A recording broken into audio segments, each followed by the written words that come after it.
Welcome class बच्चों। आज next हमने टॉपिक करना है नॉर्मल सरफेस इंटेग्रल का है। हमने इसका प्रूफ देखना है कि नॉर्मल सरफेस इंटेग्रल कैसे बनता है, इसका फॉर्मूला कैसे आता है और इसके रिस्पेक्ट से एक थ्योरम करना है इसकी वैल्यूएशन का। आज देखिए, सबसे पहले नॉर्मल सरफेस इंटेग्रल होता क्या है बच्चों। ये बिल्कुल टेंजेंट लाइन इंटेग्रल की तरह है। पहले मैं थ्योरी पर पढ़ के एक एक स्टेप बताऊंगी, उसके बाद थ्रू डायग्राम समझाऊंगी।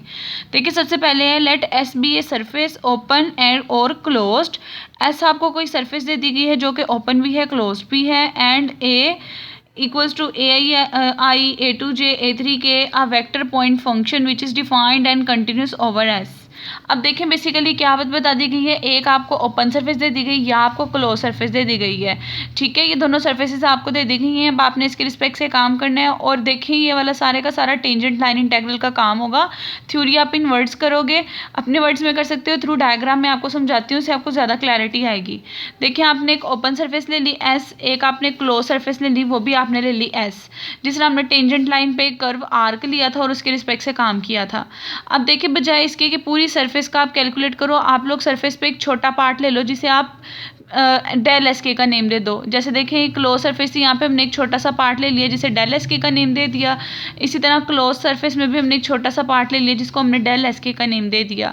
अब इस छोटे पार्ट के रिस्पेक्ट से हम कैलकुलेट करेंगे, उसके बाद सारे पार्ट्स के लिए हम उसको समेशन कर देंगे और उसके रिस्पेक्ट से काम करेंगे।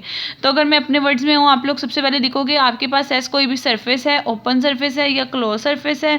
आपने उस सरफेस को एन पार्ट्स में डिवाइड कर दिया है। एन पार्ट्स में डिवाइड करने के बाद आपने उसका एक छोटा सा पार्ट जो है वो उठा लिया।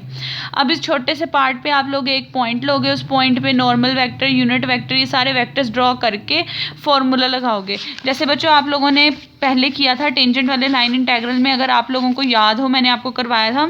यहाँ पे देखिए, आप लोगों ने यही काम किया था, एक पूरा कर्व ले लिया था, उसके बाद एक छोटा सा पार्ट लेके उस पर एक पॉइंट ले लिया था, उस पर सारे उसके वेक्टर वाला ए और उसका टेंजेंट वाला डिफाइन करके उस पर फॉर्मूला लगाया था। यहाँ पे भी आपने सेम यही काम करना है। आपने सरफेस लेने के बाद एक उसका छोटा पार्ट ले लिया, उस छोटे पार्ट पे आपने कह दिया आपके पास ये कोई पॉइंट पी के है, यहाँ पे भी कह दिया कोई पॉइंट पी के है। अब इस पॉइंट पी के पे आपका ए यूनिट वेक्टर एग्जिस्ट कर रहा होगा, स्केलर पॉइंट फंक्शन। इस वेक्टर के अकॉर्डिंग वहाँ पीछे आपको टेंजेंट में टेंजेंट लाइन, टेंजेंट वेक्टर मिलता था। अब हम नॉर्मल की बात कर रहे हैं तो इस वेक्टर के अकॉर्डिंग हमें एक नॉर्मल वेक्टर मिलेगा। वहाँ पे टेंजेंट लाइन वेक्टर मिलता था, यहाँ पे यूनिट नॉर्मल वेक्टर मिलेगा। तो देखिए, दोनों में आपने ये कहा कि आपने इस पॉइंट के रिस्पेक्ट से आपको एक वेक्टर मिल गया और आपको एक यूनिट वेक्टर मिल गया। और ये वेक्टर और यूनिट वेक्टर बताने के बाद आपने बता दिया कि इसका जो आर्क है वो डेल एस के है, इसका भी आर्क आपके पास डेल एस के होगा। यानी कि तीन चीज़ें बताई हैं, एक सरफेस ली है,